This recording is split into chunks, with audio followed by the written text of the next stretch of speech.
Good evening, everyone, and welcome to Digging Deeper moment number 66. The mission of our Digging Deeper moments is to take God's Word to God's world. We are so glad that you joined us. We've been discussing conflict resolution from a biblical perspective, and we've seen that resolving a conflict does not start with confronting the other party. Before we confront others, we must first do several things. First, we have to believe that conflict is resolvable, or we won't even try to resolve it. Secondly, we have to confront our own emotions. We have to deal with our own emotions before we can address somebody else. Thirdly, we have to determine which stage the conflict is in to make sure that we really are in the remedy stage and that we're really going to confront to resolve the issue and not make it worse. The fourth step is to determine our part in the conflict and take responsibility for it. And the fifth step before we confront is to determine the part the other party has played in the conflict and forgive it. Now, it is true that as you do the process of conflict resolution, you might have to revisit your responsibility and theirs. But looking at yours and theirs first and forgiving theirs and dealing with yours first will help set the tone that you need to be able to confront others. It's only after we've done these things that we're really ready to confront. We see this played out in Acts chapter 15, verses 36 through 39, when Paul and Barnabas, two people that had worked together for some time and done some great works together, come into a conflict and they don't handle it very well. And it's obvious that they do not do these 5 steps before they confront each other. Let's pick it up in Acts chapter 15, verse 36, when the Bible says this.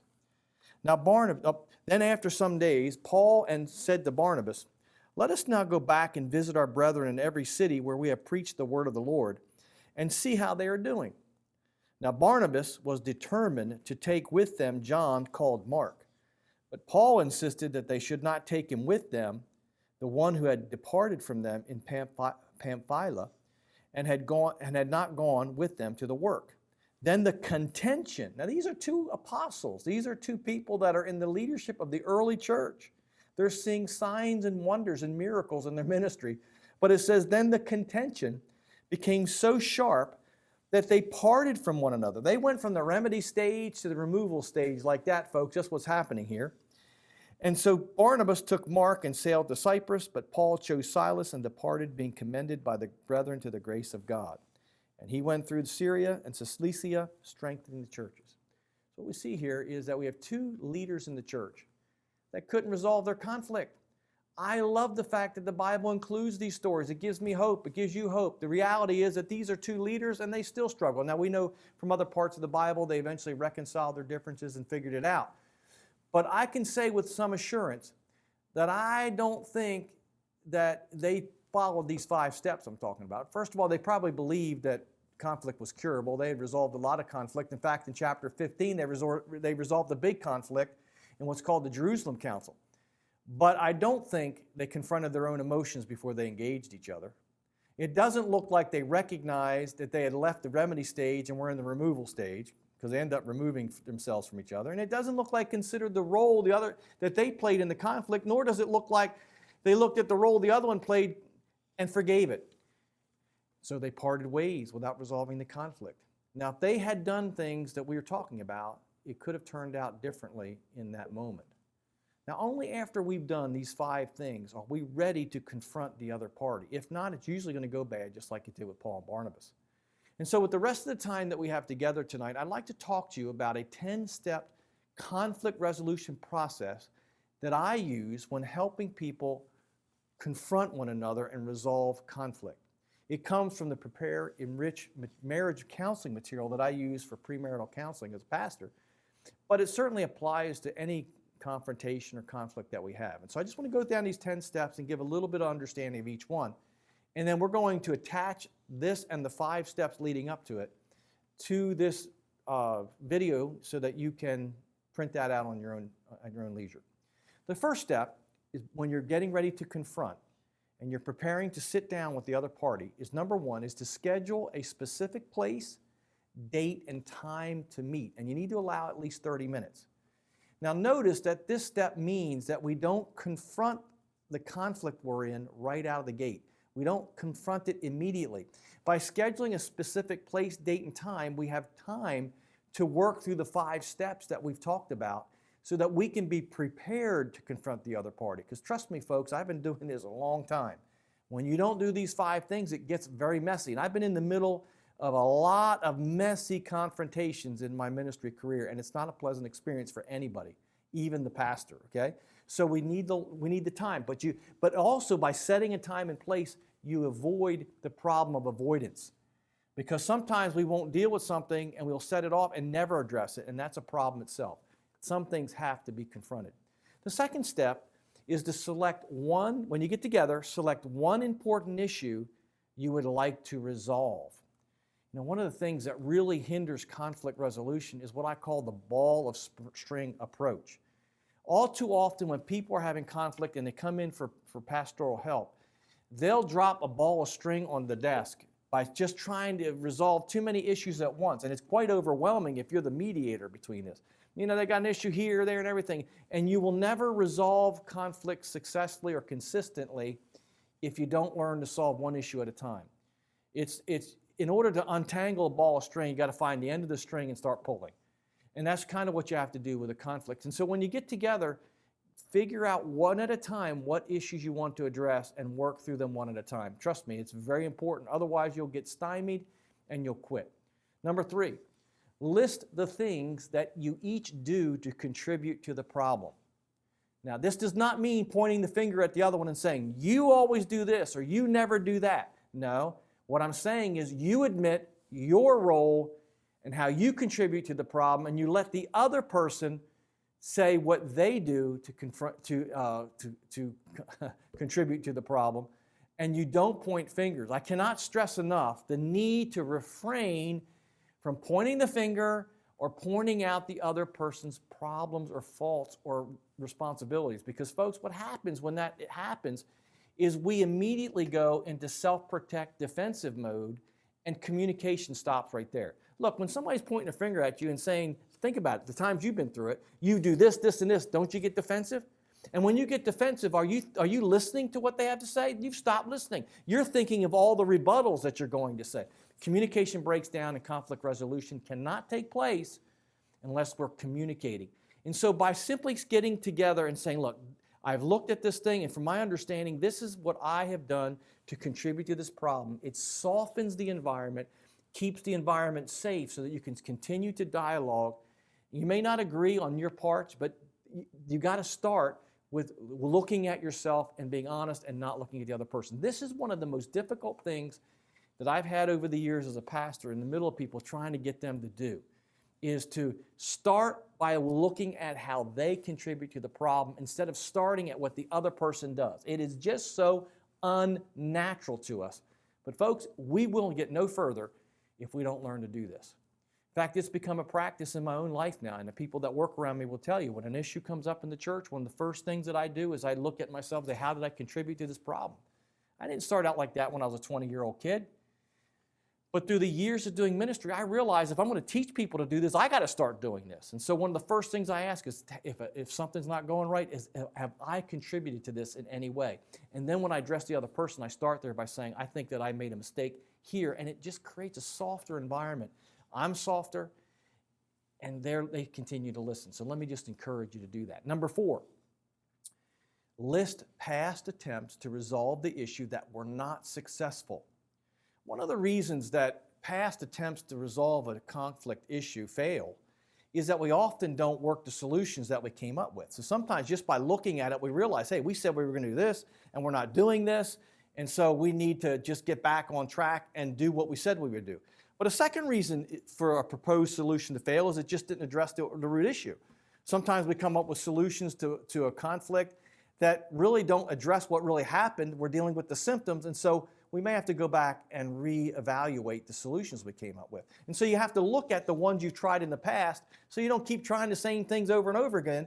Sometimes you just need to come up with a new solution. So look at the things that you tried in the past that didn't work. Try to figure out why they didn't work. Was it a matter of not doing what you said, or it just did not address the real problem? Which leads to number 5, which is to brainstorm. Have a brainstorm session where you pull new ideas and new solutions to try to resolve the issue. At this stage, do not judge an idea or criticize any suggestions anybody makes at this point. In a brainstorming session, it's very important to create an environment where no idea is stupid, and so no one feels stupid when they bring up an idea. Now, in just a few minutes, I'll talk about what you need to do because you have to sift through ideas. But when you're brainstorming, you can throw out any idea, and you have to maintain an environment where you're not judging or criticizing the idea. That is not a time to critique the idea.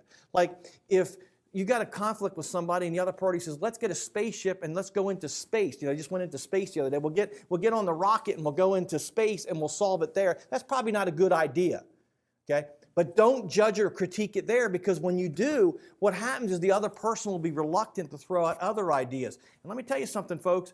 I've been in a lot of meetings in my lifetime, and I'm telling you, we've had some pretty crazy ideas come forth. But it's in the midst of those bad ideas coming forth that a one great idea will come out, and it makes all the difference. And so you have to create an environment for solutions and ideas to come. And that's often difficult for people, especially when they're having a conflict. So you got to refrain from saying, that's a stupid idea. That'll never work. No, that's not the time. Get the ideas, write them down, and then do number 6. After you've brainstormed for a little bit of time and you've got several ideas, discuss and evaluate each possible solution. Be as objective as you can be and talk about how each solution would affect you and how it might or might not resolve the issue at hand. Now, it's here that you're really testing the merit or deficiency of an idea or the ideas that have been discussed. And it's okay now here to say, that's not a good idea. But even in that, let me be clear. Restrain from coming across with a moral or judgmental tone. Just say, I don't think that idea will work, and don't make it personal. It's just, that idea probably won't work because, but don't make it personal, because you want to keep communication open, which leads to number 7. After you both have expressed your feelings, or whoever's involved in the conflict, the parties that are involved, select one solution that you both can agree to try. And it has to be something you both agree on, because if you don't, it's not going to work, okay? So you pick a solution. That's pretty obvious, which leads to number 8.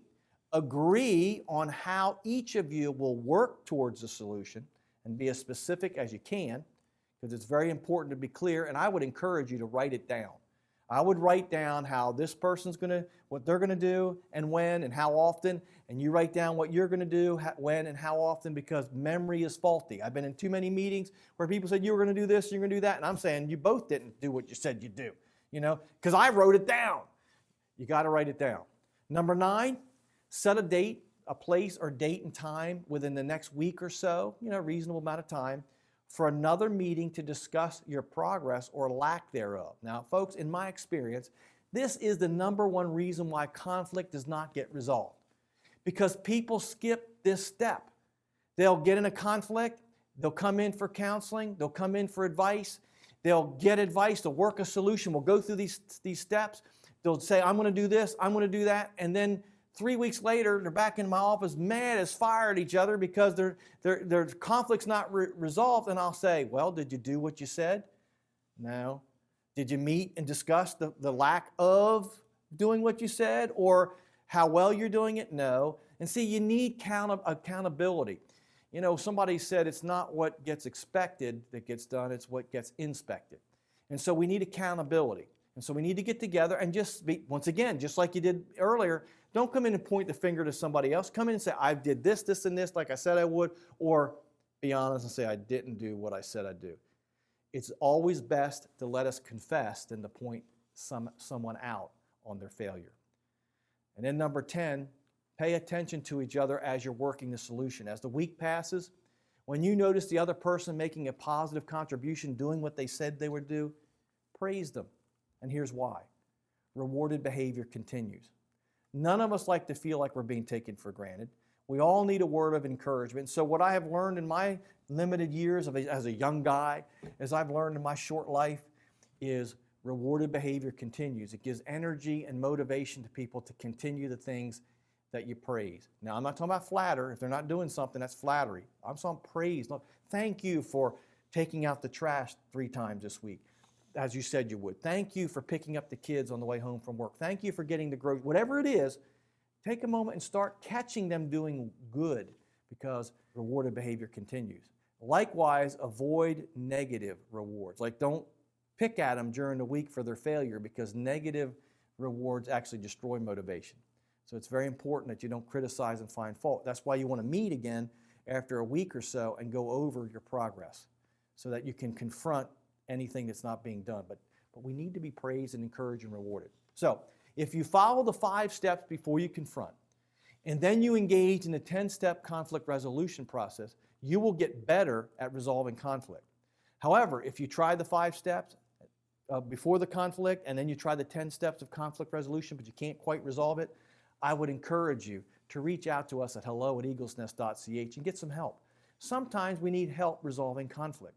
I know in my lifetime, in my career as a minister, I've had times where I've called people in to help me resolve conflict that I could not resolve on my own. There's no shame in asking for help. Sometimes we need a little bit of outside perspective. Now, next week, we're going to look at how our image of conflict often reveals how and why we handle it the way we do as we finish our series on conflict resolution from a biblical perspective. If this lesson helped you, please share it with a friend. And to access all of Eagles Nest resources, please check out our online campus through our social media platforms. They will be on the screen at the end of this lesson. May God bless. I hope to see you next week.